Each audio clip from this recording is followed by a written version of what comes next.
Саламатсыздар ма, менің тәтті үй каналымның қонақтары. Бүгін мен осындай капустадан оладьи жасағым келіп тұр. Үйіңізде ет болмай қалса, балаларға жеңіл тамақ, балалар сүйсініп жейді мынаны. Сол тамақпен сіздермен бірге бөлісейін деп тұрған жайым бар. Қабыл алыңыздар.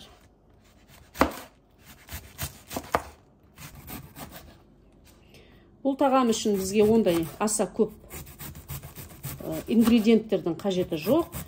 Үйіңізге не тамақ істеріңізді білмей, холодильнигіңізде ет жоқ болып қалған жағдайда тез жасап жіберуге болатын жаздық тамақ.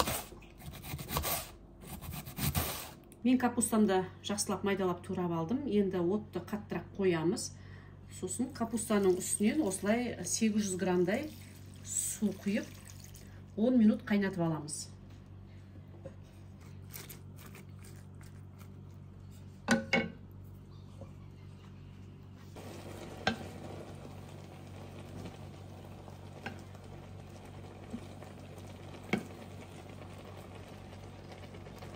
Он минуттай қайнатып аламыз.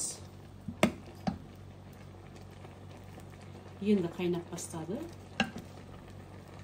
Жақсылап араластырып тұрасыздар арасында.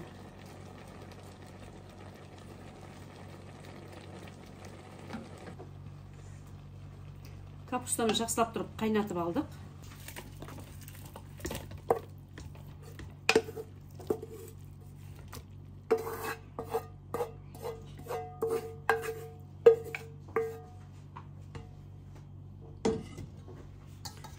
Енді дұршылаққа құйып, осылай деп суын ағызып алып тастаймыз. Суын ағызып құрғатып, енді азғантай уақытқа капустамызды суытып қоямыз.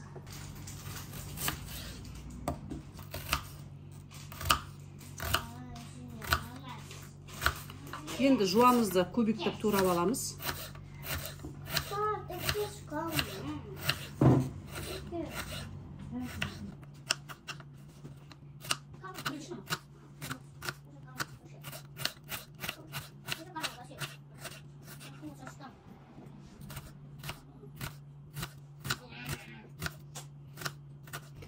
Каналымыздан алыстамай, лайк басып, комментарий жазып отыруды ұмытпаңыздар. Және де қоңыраушаны да басып алыңыздар.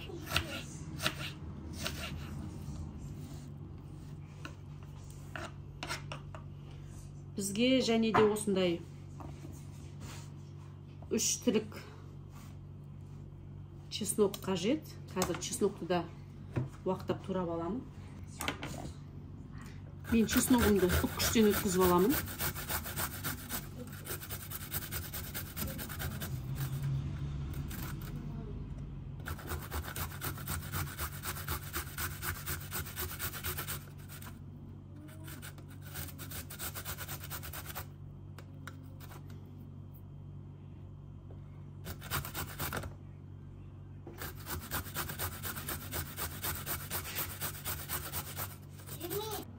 Қызып тұрған сковородкамызға азғантай май құйып аламыз.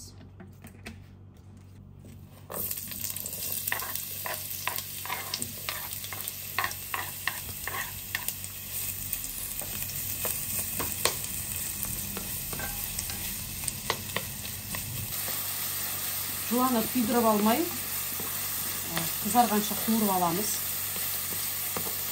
Қатты отта тұрса күйіп кетуі мүмкін, сондықтан араластырып тұрған жақсы.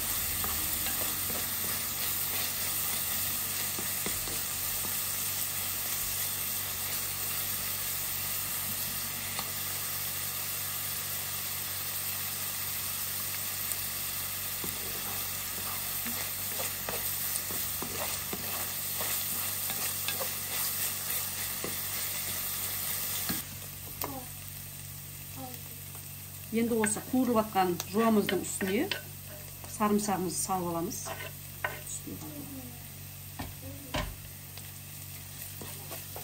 Жақсылап араластырып, екеуін бірге қуырып аламын.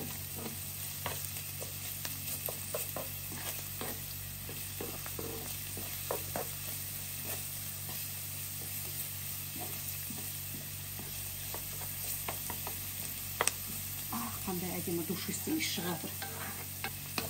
Мен жақсылап қуырып алдым. Енді бұны да азғантай суығанша қойып қоямын.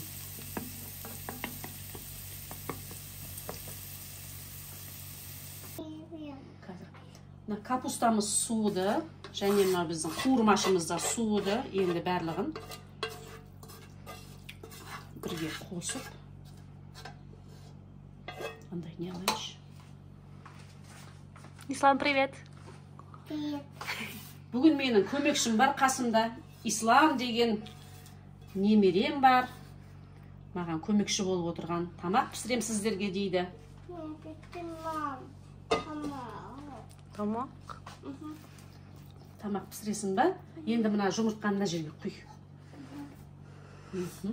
Екі қолмен ұста. Аха. Вот. Мына жаққа құй, мына жерге. Опа, мінекей. Ислам деген азамат. Енді мына ұнды саламыз. Сал. Бізге 3 жұмыртқа, 4 ас қасық ұн. Мінекей, ой, Ислам деген молодец. Молодец. Енді дәмдеушілерді қосамыз. 1 қасық тұз. Ой, молодец. Так. Тоқта. Ага. Перец, қара бұрыш. Қызыл бұрыштан. Опа. Болды. Енді осын жақсылап араластырамыз. Болды, Ислам. Болды. Көмекші болған қандай жақсы да, әжесіне келіп, көмек көрсетіп жатқан.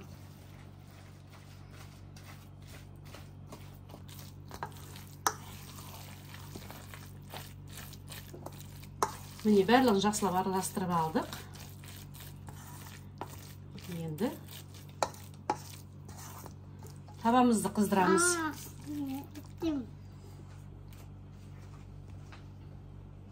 Ислам. Привет. Привет. Қызып тұрған табамызға май құямыз. Ой, молодец. Болды. Не істемеймін. Сен істедің ба? Енді қазір май қызсын, Ислам әлі ерте. Мынау піш дейді. Күйіп қалмайсың ба? Күймейді. Істемеймін. Неге істемейсің сен?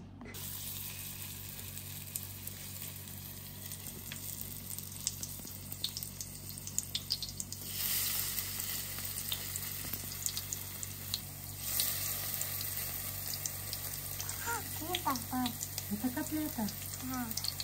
Табамыздың астын жаймен басып қойдым. Өйткені тез күйіп кетуі мүмкін. Мама, не істеймін. Астам. Асты жақсы қуырылмаса, басы бірікпей қалуы мүмкін. Сондықтан асығыс алып қоймау керек. Кішкене қызартып аласыздар. Түбін.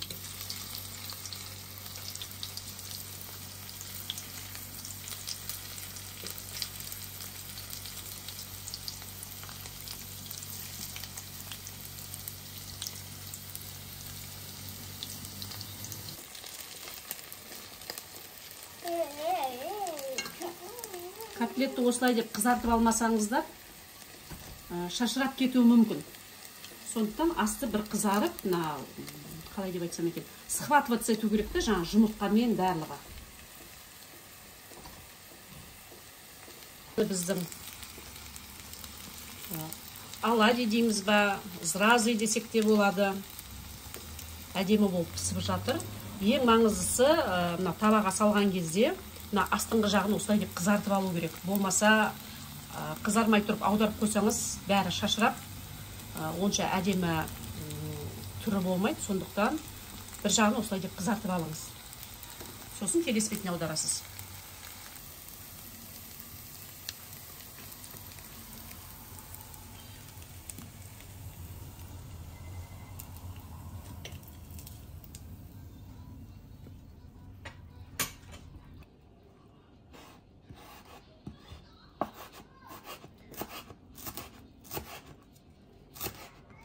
Енді біздің соусымызға осындай көк сүтпен қаймақ керек. Қаймақтың орнына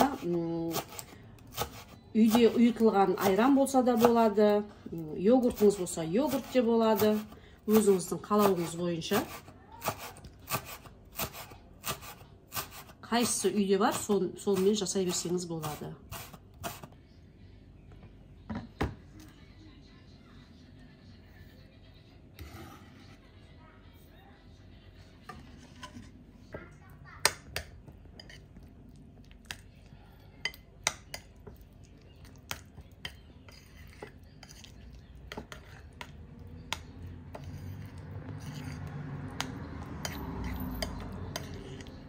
Және біздің соусымызға осындай бір дана қияр керек болады.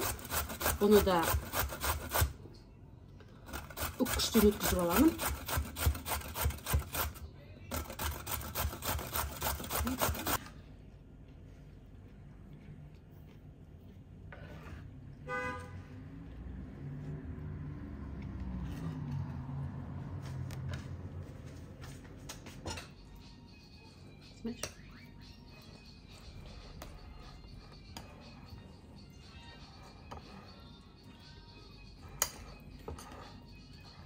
Қияр деген өте бір әдемі, сондай бір керемет иіс беріп тұр. Енді дәмі де сондай керемет болады.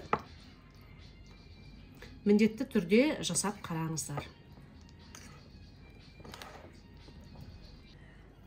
Бүгінгі асымыз осымен дайын. Енді күнделіктідей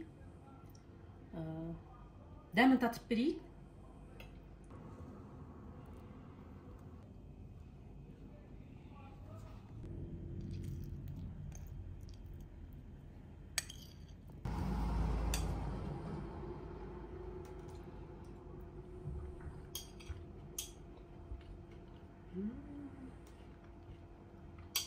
Керемет.